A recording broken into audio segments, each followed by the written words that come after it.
Hey everyone, thanks for joining me on this episode of the Dr. Cliff Worldwide Vet YouTube channel. We are gonna talk about whether or not we are over-vaccinating our pets. So, you know what? Let's just get right into it.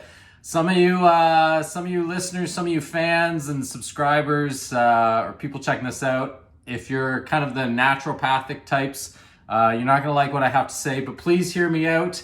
I actually use some naturopathic medication at my hospital, things like milk thistle and various like willow root sort of things as anti-inflammatories, but I sort of stick to the science-based naturopathic medications or naturopathic supplements. And to me, there's medications or supplements like that are complementary, as are sort of normal pharmaceuticals. They're complementary. The two can go together.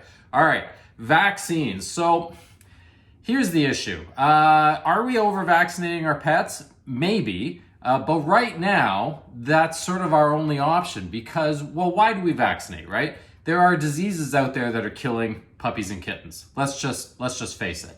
I've done a lot of traveling, West Indies, as far as India, Greece, Egypt, other places in Africa, way up north in Thunder Bay in Canada.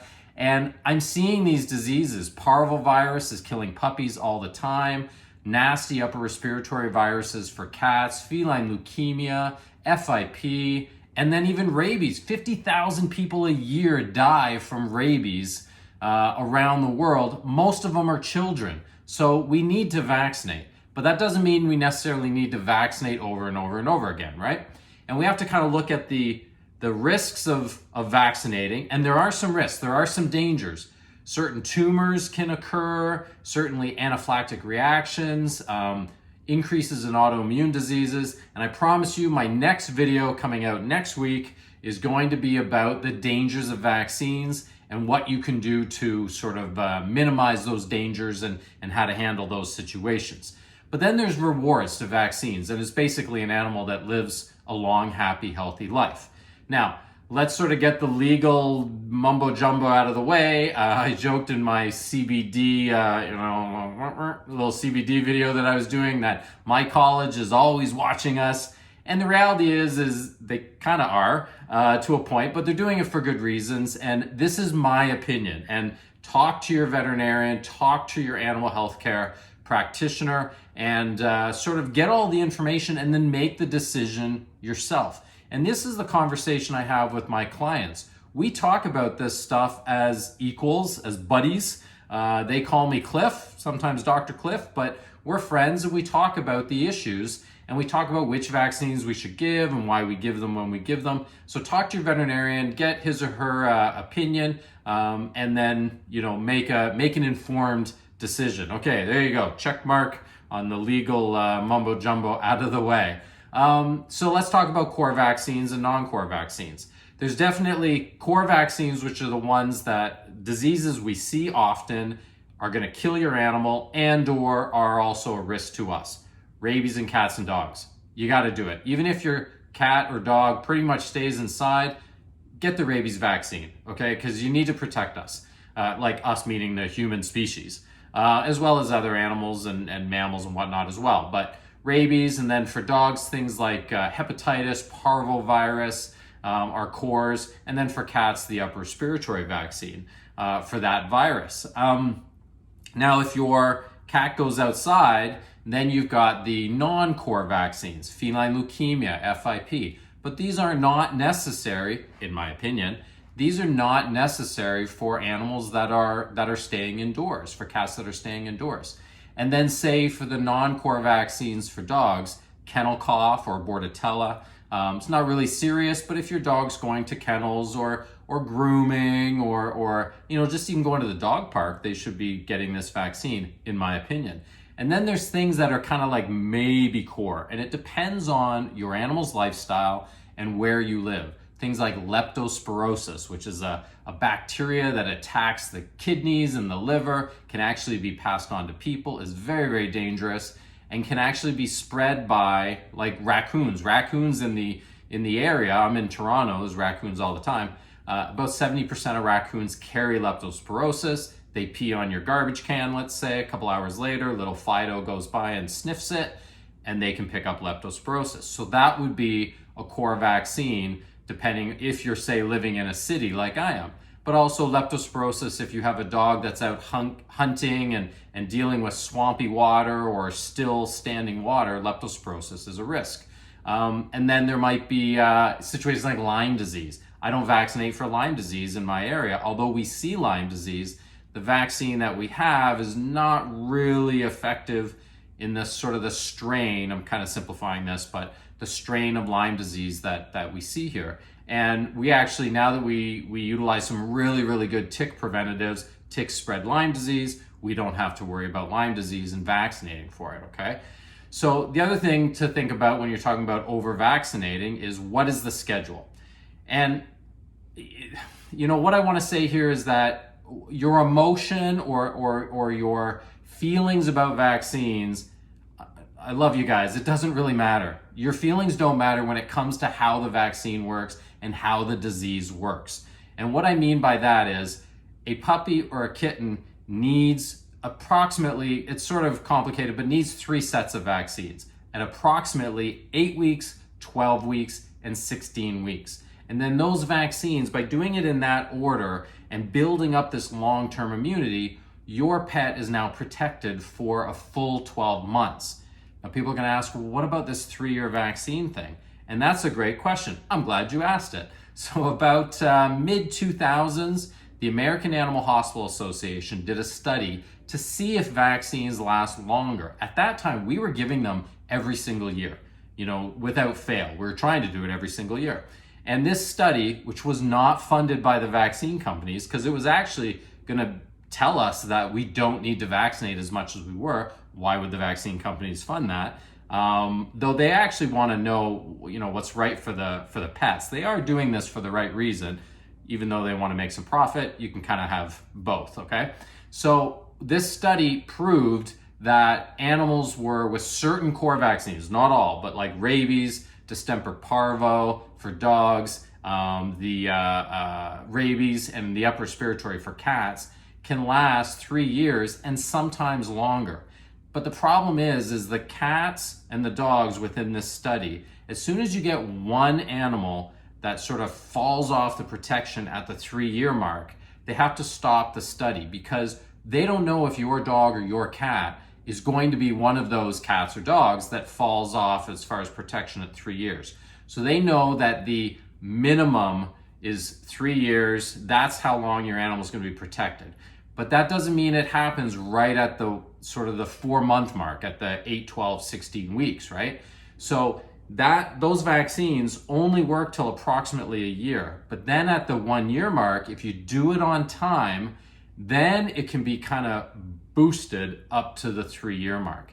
And I think these studies are going to be ongoing, and they're going to start to show that the vaccines last even longer and longer, okay? So in my opinion, if your veterinarian is consistently giving vaccines every single year and can't explain why they're not doing it every 3 years, then, there's an informed decision that you have to make, right? And some veterinarians are compromising and doing it every 2 years. Well, what is this compromise?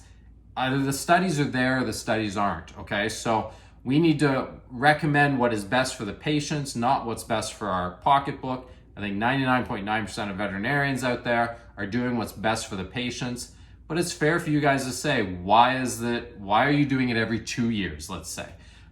Just ask the questions. And if they don't want to talk to you about it, if they don't have time, pick up the phone and find another veterinarian. That's the reality, right? And you can say, hey, I was talking to this Dr. Cliff guy, or I was listening to his video on YouTube. Check him out, drcliff.ca, youtube.com/drcliff. Check it out and hey, explain what this guy's talking about. So now the nice thing is, and here's my little veterinarian dad joke, that the future looks bright. The future looks so bright, we got to start wearing shades. Huh? Does anyone remember that song from maybe late 80s, early 90s? The future looks bright in the sense of we're starting to do blood titers on vaccine protection. And what that is it's a blood test that tells us if your pet is protected for those viruses for those diseases, okay? For example, I had my rabies vaccine, 3 shots. I had my rabies vaccine way when I got into vet school in 1993. I graduated in 1998. I was about 5 years old. Okay, obviously not.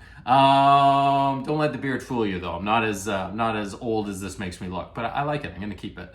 Anyway, so I got my rabies vaccine, and then after 3 or 5 years, I can't remember, they did a blood test to see if I needed a single booster, and the answer was no. A couple years later, when I get my cholesterol checked or whatever, I get another blood test. The answer is no. Now, at this point, I've had classmates that are getting boosters every 7 or 8 years. I've gone, let me do the math, I've gone 28 years without ever needing a booster because my titers are always showing that my protection against rabies is through the roof, okay? So, and now I've gotten to the point where my immunologist, my vaccine specialist, because I do all this traveling and I got to get these vaccines, he has said, you don't even need to check anymore. If you're protected for 28 years, you're protected for life. So bring on the zombie plague. I think if it's being caused by rabies, I'm the guy to pick up the shotgun and do a double tap to the head, right? There you go. Good Zombieland. Good movie. So what I think is going to happen is soon these sort of regular vaccines, all the dogs and all the cats are getting the same, is actually going to change. What I think is going to happen is you're going to go into your vet clinic. You're not even going to see the veterinarian. The technician is going to draw some blood. They're going to say, see you later. Come back in a couple of weeks. You guys will come back with your pet in a couple of weeks, and the veterinarian will look at a report and say, okay, your dog or your cat needs this one and this one, not this one, this one, this one. Give me a minute. They make up a little concoction, give the vaccine, see you in a year, we'll do the blood tests again. Now you can actually do these blood tests right now, and I have a few patients that get this for various reasons, whether it's something the family member wants, or maybe they have, again, an autoimmune disease or a serious reaction. My dog Snuggles, may he rest in peace, he lived a very long 15 years. He actually had a life-threatening allergic reaction to his vaccines. We don't think it was rabies, but we got to the point where we were just giving him rabies and doing titers for the other ones. But there's a catch right now, there always is. The titers haven't been perfected in how they do the test efficiently. It's very accurate, but it's not efficient, which means it costs a lot, okay? If vaccines, and it's different all around the world, but let's say for an easy round number, a vaccine set costs $100. You're gonna have to spend probably $300 to do the titer, plus you may end up having to do vaccines a couple weeks later, depending on the results, right? So right now it's kind of cost prohibitive. So all this sort of long-winded conversation, talk to any of my clients, they'll tell you, yes, Dr. Cliff likes to chit-chat and chit-chat and chit-chat. So this long-winded conversation is basically, are we over-vaccinating our pets? Maybe, but it's the best we can do right now, and the risks of over-vaccinating are super, super small, not zero, super, super small, and the risk of not vaccinating enough, very, very high. So continue to talk to your veterinarian, seek out information, have an open mind. Hopefully I do. Have an open mind, and you make the final decision for your pet, but just make sure it's an informed one and not one just based on emotion or some crazy information you found from some crazy tattooed guy on the internet. Okay. Anyways, thanks for joining me. Help me out with the YouTube algorithm and hit a little, wherever it is down there, hit a like button and maybe comment. And I'd love to answer your questions about vaccines. Stay tuned for next week's episode about the dangers of vaccines and some of these risks that I talked about. Check out the Patreon page. It's growing every day. Your support through the Patreon page, you can get some cool merchandise. You can see some behind the scenes exclusive footage for all of our weekly animal rescue work that my daughter my daughter Emily and I do. It's just going to help us out with some of the cool volunteer work that we do. And you'll get to see some pretty awesome videos. As always, be kind to animals. I think it's actually National Veterinarian Day today, May 2nd, I believe. So give your veterinarian a socially distanced hug. Tell him or her you appreciate the work that they're doing, and we certainly appreciate you guys. So again, be kind to animals. Thank you very much. Cheers.